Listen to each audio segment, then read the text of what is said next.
अस्सलाम वालेकुम my dear students. तो आज मैं पढ़ाने जा रही हूँ क्लास सेकंड की इंग्लिश। तो जैसे आप सभी को मालूम है कि हमने जो पेज नंबर 76 पे पोएम था हाउ मेनी, वो हमने ख़त्म कर लिया था। और इस पोएम में हमने कुछ वर्ड सीखे हुए थे, यानी कि हमने घड़ी के बारे में, टाइम के बारे में कुछ क्या सीखा था, कॉन्सेप्ट सीख लिया था। जैसे कि सेकेंड्स क्या होता है, मिनट्स क्या होता है, आवर्स क्या होता है, डे क्या होता है, ठीक है। उसी तरह तो फिर मुझे उम्मीद है कि आप सबको ये पोएम समझ में आ गई होगी। तो फिर आज हम करने जा रहे हैं इसकी एक्सरसाइज, जो कि है पेज नंबर 77 पे। तो फिर पहला वाला हमें दिया हुआ है 60 सेकेंड्स मेक अ मिनट, यानी कि जैसे सेकेंड्स आप लोगों को मैंने समझाया था कि जो टिक टिक करते रहता है, हमने उससे सेकेंड्स की सीवी कहा था, ठीक है। तो फिर जब ये टिक टिक 60 बार करेगा तब फिर हमारा क्या बन जाएगा, मिनट बन जाएगा, यानी कि 1 मिनट हमारा हो जाएगा। उसी तरह जब हमने तो 1 मिनट बोला, अब ये क्या 60 बार हो जाएगा, तब फिर हमारा क्या बन जाएगा, ठीक है। यानी कि जब 60 मिनट्स कंप्लीट हो जाएगा तब हमारा आवर्स बनेगा, यानी कि 1 घंटा बन जाएगा, ठीक है। 1 आवर्स, 1 घंटा। अब उसी तरह हमें दिया हुआ है there are dash hours in a day, एक दिन में, जैसे कि एक दिन और एक रात, ठीक है। हम इसे क्या पूरे किस में गिनते हैं, एक दिन में गिनते हैं। जैसे आज रात के 12 बजे से लेकर कल रात के 12 बजे तक हमारा एक दिन हो जाएगा, ठीक है। तो फिर एक दिन में कितने आवर्स होते हैं, क्या आप सभी को मालूम है ना, कितने आवर्स होते हैं, 24 होते हैं ना। हमने पोएम में पढ़ लिया था कि एक दिन में कितने आवर्स होते हैं, यानी कि हमारे पास कितने घंटे होते हैं, 24 घंटे। आप सभी को मालूम होगा कि कोई लोग कहते होंगे कि आप लोग 24 घंटे क्या करते रहते हो, ठीक है। तो फिर ये उसी का ही है, यानी कि आप पूरे दिन, यानी आप पूरे दिन में क्या करते रहते हो, यही पूछते हैं, ठीक है। तो फिर आवर्स में, यानी कि डे में हमारे कितने आवर्स होते हैं, 24 आवर्स होते हैं। तो फिर उसी तरह हमें फोर्थ वन दिया हुआ है a week has dash days, जो हमारा हफ्ता होता है उसमें कितना दिन होता है, जैसे आप सब गिन सकते हो, Sunday, Monday, Tuesday, Wednesday, Thursday, Friday, Saturday, ठीक है। संडे से लेकर फिर से संडे तक पहुंचने तक हमें कितना दिन लगा, 7 दिन लगा ना। तो फिर 1 वीक में कितने डेज होते हैं, 7, ठीक है। अब उसी तरह हमें दिया हुआ है 4 वीक मेक्स अ डेज, यानी कि 4 बार ऐसे क्या वीक्स मिलाकर, यानी कि 7 7 7 7 डेज 4 बार मिलाकर हमें क्या बनाता है, तो फिर ये क्या बनाता है, मंथ बनाता है, ठीक है। यानी कि हमें एक महीने में संडे कितना मिल जाएगा, 4 मिल जाएगा, ठीक है। तो फिर उसी तरह 6th वन हमें दिया हुआ है there are dash month in a year, यानी कि क्या होता है, एक साल में कितने मंथ्स होते हैं।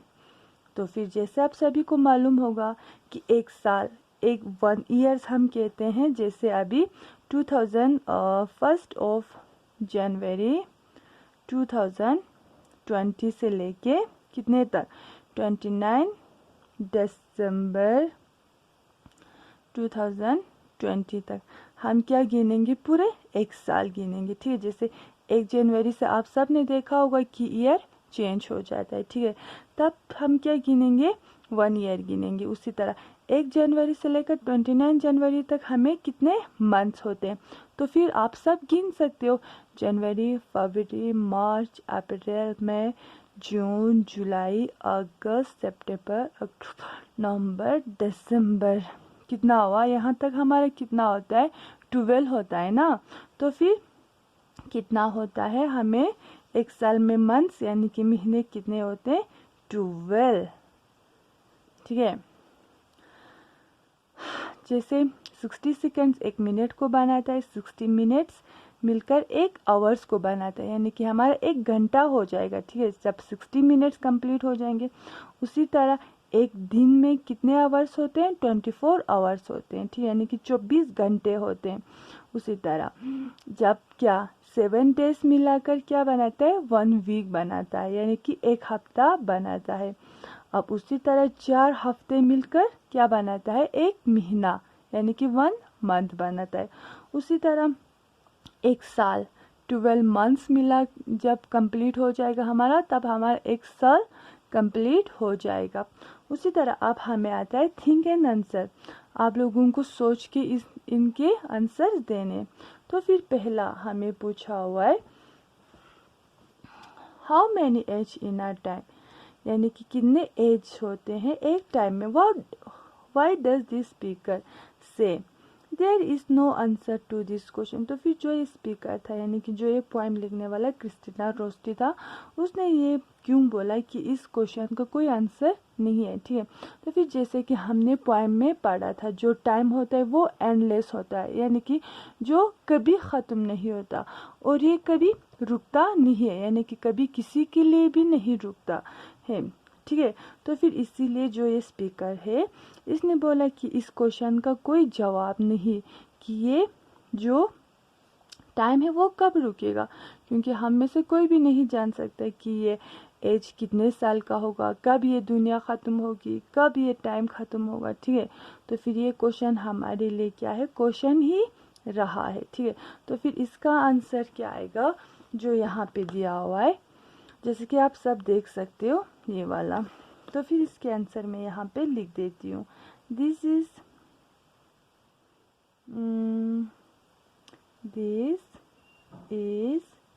बिकॉज, ये इसलिए है क्योंकि टाइम इज एंडलेस, यानी कि जो ये वक्त है वो क्या है, यानी कि उसकी कोई एंडिंग पॉइंट नहीं है। हम नहीं कह सकते कि ये एज कल परसों जाके ख़त्म होगा, ठीक है। ये क्या है, एंडलेस है, और इट नेवर स्टॉप, और ये कभी ख़त्म नहीं होगा, ठीक है। ये लो आप सब देख सकते हो, ठीक है, समझ में आया। तो फिर मुझे उम्मीद है आप सबको ये पोएम और ये इसके जो एक्सरसाइज है वो समझ में आ गया होगा। अगर आप में से किसी को ये पोएम समझ में नहीं आया तो फिर वो मुझसे पूछ सकता है, ठीक है। और इस पोएम को मैंने जो माइक्रोसॉफ्ट टीम होता है उस पर भी समझा दिया है। तो फिर जो माइक्रोसॉफ्ट टीम के क्लासेस पे नहीं आते हैं तो फिर हमारा रिक्वेस्ट है कि वो माइक्रोसॉफ्ट टीम को इंस्टॉल करके वहाँ पे भी हमारे लाइव क्लास ज्वाइन कर ले, ठीक है। Thank you.